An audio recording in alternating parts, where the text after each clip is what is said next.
नमस्कार दोस्तों, स्वागत है आपका रिंकेश चैनल में। दोस्तों आज का टॉपिक है वो है डार्क सर्कल के बारे में। दोस्तों हम देखते हैं कि कई लोगों की आंखों के नीचे जो है वो डार्क सर्कल्स होते हैं, आंखों के नीचे एक कालापन जो है वो देखने को मिलता है। तो इसका कारण क्या रहता है उसके बारे में हम लोग आज समझेंगे और उसके बाद में लास्टली हम लोग सोल्यूशन के बारे में समझेंगे। पहले हम लोग ये देख लेते हैं कि इसमें जो डार्क सर्कल्स हैं, तो पहले हम लोग स्किन के बारे में समझ लेते हैं कि जो स्किन है वो हमारी जो ओवरऑल बॉडी की रहती है उसकी थिकनेस जो रहती है थोड़ी सी ज्यादा रहती है एज कंपेयर जो थिकनेस हमारे आंखों के नीचे की जो स्किन रहती है उसके बारे में। तो अगर थिकनेस की पहले बात कर ली जाए तो जो पूरी स्किन रहती है उसकी जो थिकनेस की साइज रहती है वो रहती है 2 mm यानी कि 1/5 सेंटीमीटर, और जो आंखों के नीचे की जो स्किन रहती है उसकी थिकनेस रहती है 0.5 mm या फिर 1/20 सेंटीमीटर। अब होता क्या है कि ये जो थिकनेस जो रहती है ये काफी ज्यादा प्ले रोल करती है कि जो हमारी जो ब्लड वेजल्स है उसे कवर करने की, साथ ही जो फैट टिश्यूज हैं वो आंखों के नीचे की जो स्किन रहती है वहां पे काफी कम जो रहते हैं फैट टिश्यूज रहते हैं, जिसकी वजह से इजीली जो ब्लड वेजल्स है वो हाईलाइट होती है, हम लोग जो है वो देख सकते हैं। अब डार्क सर्कल का कारण क्या है? जब ये ब्लड वेजल्स जो है ये डायलेट होती है, मतलब चौड़ी हो जाती है, थोड़ी साइज में बड़ी हो जाती है, तब जो है ये एक लाइट को रिफ्लेक्ट करते हैं, जो कि हमें पता है कि जो लाइट है वो 7 रंगों से बनी रहती है। तो उसमें से दो रंग यानी कि ब्लू और वायलेट जो रहते हैं उसे वो रिफ्लेक्ट करती है, जिसकी वजह से जो वहां की स्किन है वो डार्क देखने को मिलती है, और जितनी ज्यादा वो चौड़ी होती है उतना ज्यादा वो डार्कनेस जो है वो आंखों के नीचे देखने को मिलता है। अब हम लोग एक कारण देख लेते हैं कि ये जो डार्कनेस है वो क्यों हो रहा है, मतलब इसके पीछे कारण क्या है। तो कई कारण है। पहले हम लोग देख लेते हैं कि स्लीपलेसनेस और टायर्डनेस, मतलब किसी व्यक्ति के जो है वो नींद अच्छे से नहीं हो रही है या फिर थकान ज्यादा है, ऐसे व्यक्तियों में जो है वो डार्क सर्कल ज्यादा देखने को मिलते हैं। क्यों, क्या होता है ऐसा?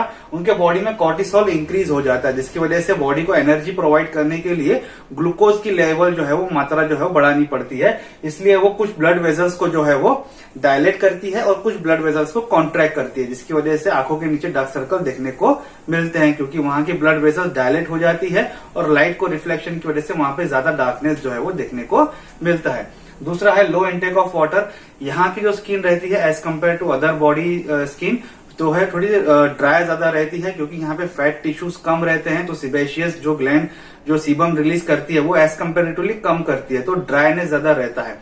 दूसरा हम लोग देखते हैं कि यहाँ पे अगर पानी ज्यादा पीते हैं या फिर पानी की कम पीते हैं तो उसकी वजह से यहाँ पे स्किन में ड्राइनेस जो है वो ज्यादा बढ़ जाती है, जिसकी वजह से क्या होता है कि low intake of water increase dilate the blood vessels. पानी हम कम पीते हैं तो होता है क्या कि वो डायलेट कर लेती है ब्लड वेसल्स। क्यों डायलेट करती है? क्योंकि वहां पे ब्लड सर्कुलेशन बढ़ाना पड़ता है, वहां पे एनर्जी प्रोवाइड करनी पड़ती है। तो एनर्जी प्रोवाइड करने के लिए वहां पे ब्लड का फ्लो जो है वो बढ़ाना पड़ता है। ब्लड फ्लो कब बढ़ेगा? जब वहां की जो नसें फिर डायलेट होंगी, और अगर डायलेट होंगी तो लाइट के रिफ्लेक्शन से वहां पे जो ब्लड वेजल्स है वो डार्क जो है वो ज्यादातर देखने को मिलेगी, इसकी वजह से वहां पे डार्कनेस जो ज्यादातर देखने को मिलता है। उसके बाद हम लोग देखते हैं कि एलर्जी।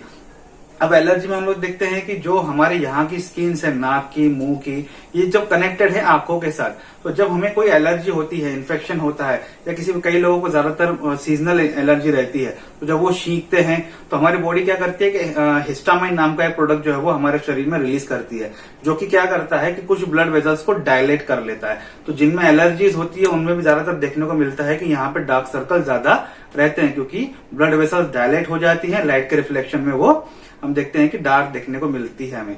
उस पर हम देखते हैं कि जेनेटिक्स। कई लोगों को हैं जिनको फैमिली में ये डार्क सर्कल रहते ही हैं, तो वो जेनेटिक्स का हम लोग देखते हैं कि 100% वो जो है बच्चों में जो है वो ट्रांसफरेबल रहता है। अब जो जेनेटिक्स है, कभी कभी क्या होता है, कई लोग इसको ज्यादा रबिंग कर लेते हैं, आंखों को रब कर दें, या फिर हाई मेकअप, जो कभी कभी हाई केमिकल मेकअप जो है वो इस्तेमाल करते हैं, जिसकी वजह से ये डार्क सर्कल्स और बढ़ जाते हैं। आप देखते हैं यहाँ बढ़ जाते हैं, इधर इधर, कभी कभी ऊपर भी हो जाते हैं।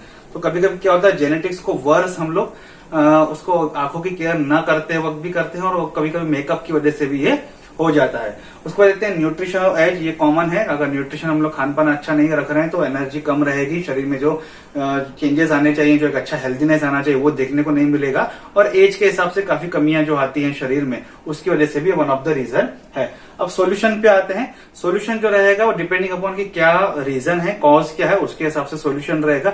अगर आपकी नींद नहीं हो रही है अच्छे से तो आप कंसल्टेशन में, अगर आपको पता चलता है कि आपकी नींद नहीं है तो आप 8 घंटे से ज्यादा नींद लेके और 8-10 घंटे अच्छे से नींद लेके एक फ्रेश एनवायरनमेंट में आप काम करके आप वो प्रॉब्लम को जो वो सॉल्व कर सकते हैं। अगर आपको वाटर की कमी है शरीर में तो ज्यादा से ज्यादा पानी पीजिए, ज्यादा से ज्यादा अपने शरीर में जो है वो पानी का इनटेक करवाइए ताकि जो न्यूट्रिशन है वो वहां तक पहुंचे और ब्लड वेसल जो है वापस अपने नॉर्मलाइज होके अच्छे शेप में आ जाए ताकि वहां पे डार्कनेस जो है वो धीरे धीरे कम हो जाए।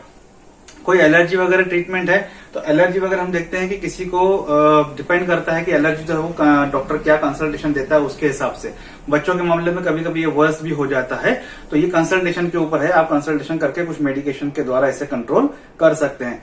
अब आते हैं जेनेटिक्स। जेनेटिक्स ये 2 तरीके से होता है। मान लीजिए एंटीऑक्सीडेंट्स, अगर कोई जेनेटिक्स की तकलीफ रहती है उसे हम लोग कवर नहीं कर पाते हैं, मतलब उसे हम लोग 100% ठीक करने के लिए सॉल्यूशन नहीं बता पाते क्योंकि ये जेनेटिक्स रहता है, वो डीएनए में ऑलरेडी रहता है। तो इसके सॉल्यूशन के लिए क्या कर सकते हैं, तो कुछ चीजें हम लोग कर सकते हैं जिसके लिए जो इसका इम्पैक्ट है वो काफी कम हो सकता है।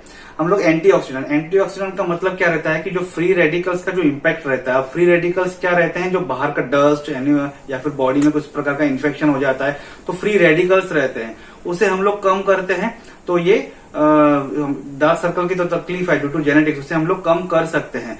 तो ये किस तरीके से कम कर सकते हैं, हम लोग देखते हैं जो कुछ वेजिटेबल्स जैसे लहसुन हो गया, कुछ साइट्रस फ्लूइड हो गया, नींबू वगैरह, अदरक हो गया या फिर डार्क चॉकलेट हो गया, ग्रीन वेजिटेबल्स हो गए, इस तरीके का इंटेक हम लोग बढ़ा के हमारे शरीर में न्यूट्रिशन का एक जो है हेल्दीनेस है उसे प्रोवाइड करके हम लोग डार्क सर्कल को कम कर सकते हैं। दूसरा आपने देखा होगा कई लोगों को आंखों के नीचे थोड़ा सा बल्ब जैसा आपको देखने को मिलता है कि वो आपको दिखता है कि एक उभरा हुआ जो है पोर्शन दिखता है। तो होता क्या है कि कुछ लोग जो है वहां पे इंजेक्ट करते हैं प्लेटलेट रिच प्लाज्मा, वहां पे एक इंजेक्शन लगा के प्लेटलेट रिच प्लाज्मा जो है वहां पे इंसर्ट किया जाता है। उससे होता क्या है, जो कोलाजन है उसकी मात्रा बढ़ जाती है जो कि लाइटन करता है स्किन की पिगमेंटेशन।